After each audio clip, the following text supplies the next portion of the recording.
بہت عرصہ پہلے کا ذکر ہے۔ ملک یمن کے کسی شہر میں ایک بہت نیک اور شریف آدمی رہا کرتا تھا۔ یہ آدمی ایک ماہر درزی تھا۔ اس کے ہاتھوں کے سلے ہوئے کپڑے کی شہر میں بڑی دھوم تھی۔ اس کا پورا نام تو کوئی نہیں جانتا تھا، مگر لوگ اسے عبدل کہا کرتے۔ وہ اسی نام سے مشہور تھا۔ وہ زیادہ تر امیر خواتین کے لیے قیمتی ملبوسات سیا کرتا تھا، جو بہترین سلک اور بروکیٹ سے بنائے جاتے تھے۔ ان ملبوسات کے لیے وہ عام طور پر کپڑا بھی خود ہی خریدا کرتا تھا۔ ایک روز عبدل کپڑا خریدنے کے لیے مارکیٹ گیا۔ جس کپڑے کی تلاش میں وہ اس وقت مارکیٹ پہنچا تھا، اس کپڑے سے اسے ایک امیر تاجر کی بیٹی کے لیے شادی کا لباس تیار کرنا تھا۔ کافی دیر مارکیٹ میں گھومنے کے بعد اسے دلہن کے لباس کے لیے قیمتی بروکیٹ کا ایک کپڑا پسند آیا۔ اس نے وہ کپڑا خرید کر اپنی ہاتھ گاڑی میں رکھ لیا۔ یہ ہاتھ گاڑی لکڑی سے بنی ایک ٹرالی نما چیز ہوا کرتی تھی، جس میں لوگ اپنا سامان خرید کر رکھتے۔ ہاتھ گاڑی میں کپڑا رکھنے کے بعد عبدل اپنی پسند کا کوئی دوسرا کپڑا تلاش کرنے لگا، مگر جب وہ دوسرا کپڑا خرید کر اپنی ہاتھ گاڑی کی جانب مڑا تو وہ اپنی جگہ سے غائب۔ عبدل نے ہر طرف اپنی ہاتھ گاڑی ڈھونڈی، مگر اس کا کہیں نام و نشان نہیں تھا۔ وہ خوب چیخا چلایا، راہ چلتے لوگوں سے پوچھا، مگر کوئی اس کی گاڑی اور اس میں رکھے ہوئے قیمتی کپڑے کے بارے میں کچھ نہ بتا سکا۔ چوری کی خبر مارکیٹ سے ہوتی ہوئی سارے شہر میں پھیل گئی۔ کچھ ہی دیر بعد ہر ایک شخص اس چوری کے بارے میں باتیں کر رہا تھا۔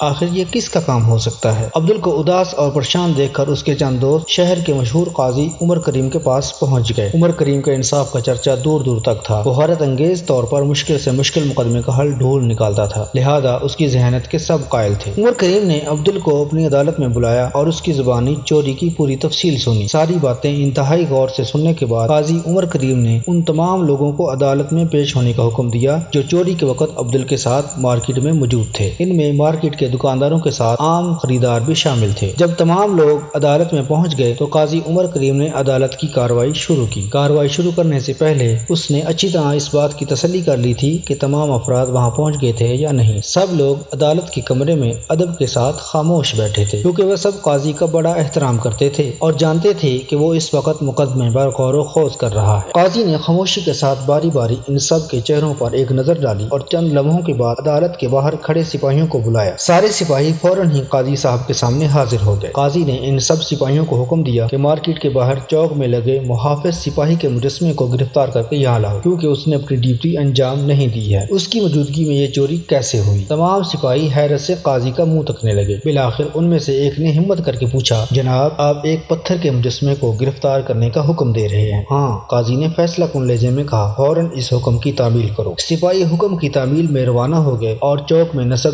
محافظ سپاہی کے مجسمے کو رسیوں سے باندھ کر عدالت میں اٹھا لائے۔ عدالت میں موجود لوگ مجسمے کو رسیوں سے جکڑا دیکھ کر ہنسنے لگے اور ایک دوسرے سے سرگوشیاں کرنے لگے کہ شاید قاضی پاگل ہو گیا ہے۔ خود عبدل کی بھی بے اختیار زور سے ہنسی نکل گئی۔ اس کو ہنستا دیکھ کر دوسرے لوگ بھی بلند آواز سے ہنسنے لگے۔ ان سب کی ہنسی روکے نہیں رک رہی تھی۔ قاضی چند لمحوں تک خاموشی کے ساتھ سب کو دیکھتا رہا، پھر وہ اپنی جگہ سے کھڑا ہو گیا اور بلند آواز میں حکم دیا، خاموش، عدالت کی کارروائی شروع ہو چکی ہے۔ سب لوگوں نے اپنے قاضی کے چہرے پر چھائی سنجیدگی کو دیکھا اور ایک دم خاموش ہو گئے، کیونکہ وقت کی نزاکت کو محسوس کر کے وہ خاموش رہنے پر مجبور تھے۔ تم سب لوگوں نے عدالت کی توہین کی ہے، قاضی نے غصے سے کہا، لہٰذا تم سب کو اس جرم کی پاداش میں جرمانہ ادا کرنا پڑے۔ اب تمام لوگ اپنی گردنیں جھکائے خاموش بیٹھے تھے کہ قاضی ان کے لیے کیا سزا تجویز کرتا ہے۔ کچھ دیر سوچنے کے بعد قاضی نے کہا، جرمانہ یہ ہے کہ تم میں سے ہر ایک کو اس وقت عدالت میں کپڑے کا ایک ایک ٹکڑا جمع کرانا ہوگا۔ عدالت میں موجود تمام لوگوں نے سکون کی ایک سانس لی۔ کپڑے کا چھوٹا سا ٹکڑا دینا کوئی اتنی بڑی بات نہیں تھی۔ عدالت کے سپاہی ہر ایک شخص کے پاس جا کر کپڑے کا ٹکڑا وصول کرنے لگے۔ کسی نے اپنی لباس کا کونا پھاڑ کر دیا تو کسی نے اپنا رومال جرمانے میں پیش کر دیا۔ عبدل درزی غور سے اس تمام کارروائی کا جائزہ لے رہا تھا، لیکن اس کی سمجھ میں نہیں آ رہا تھا کہ یہ سب کیا ہو رہا تھا۔ مگر پھر اچانک وہ چلایا، یہ میرا کپڑا ہے۔ اس کی نظریں ایک شخص کے ہاتھ میں دبے بروکیٹ کے ایک ننھے سے ٹکڑے پر جمی ہوئی تھی، جسے وہ سپاہی کو پیش کرنے جا رہا تھا۔ یہ اسی کپڑے کا ٹکڑا ہے جو میرے پاس سے چوری ہوا تھا، عبدل نے کہا۔ دکاندار نے مجھے بتایا تھا کہ اس ڈیزائن کا کپڑا کہیں اور نہیں ملے گا، کیونکہ اس کا ایک دوست چین سے ایک ہی سوٹ کپڑے کا لایا تھا۔ اس کا مطلب ہے کہ ہم نے چور کو تلاش کر لیا ہے، قاضی عمر کریم نے سنجیدگی کے ساتھ اعلان کیا۔ چور سر جھکائے خاموش کھڑا تھا۔ اب تمہیں اس چوری کی سزا دی جائے۔ قاضی چور سے مخاطب ہوا اور اس محافظ سپاہی کے مجسمے کو اس کی جگہ واپس پہنچا دیا جائے تاکہ وہ تم جیسے مجرموں کو پکڑنے میں ہماری مدد کرے۔ قاضی کے ان الفاظ کے ساتھ ہی سپاہی اس مجسمے کو اٹھا کر لے گئے اور اسے اس کی صحیح جگہ پر رکھ دیا۔ کہتے ہیں کہ آج بھی اس مجسمے کے گرد کچھ وسیدہ سی رسیاں بندھی ہوئی دیکھی جا سکتی ہیں۔ تو ناظرین، آپ نے دیکھا کس طرح قاضی عمر کریم نے اپنی ذہانت اور حاضر دماغی سے ایک بظاہر ناممکن سی نظر آنے والی چوری کا پتہ لگا لیا۔ اگر آپ کو ہماری یہ ویڈیو پسند آئی ہو تو اس کو لائک اور شیئر کریں اور ہمارے چینل کو سبسکرائب کریں اور ساتھ میں لگے ہوئے گھنٹی کے نشان کو ضرور پریس کریں تاکہ آئندہ ہماری جو بھی نئی ویڈیو آئے وہ آپ تک سب سے پہلے پہنچ سکے۔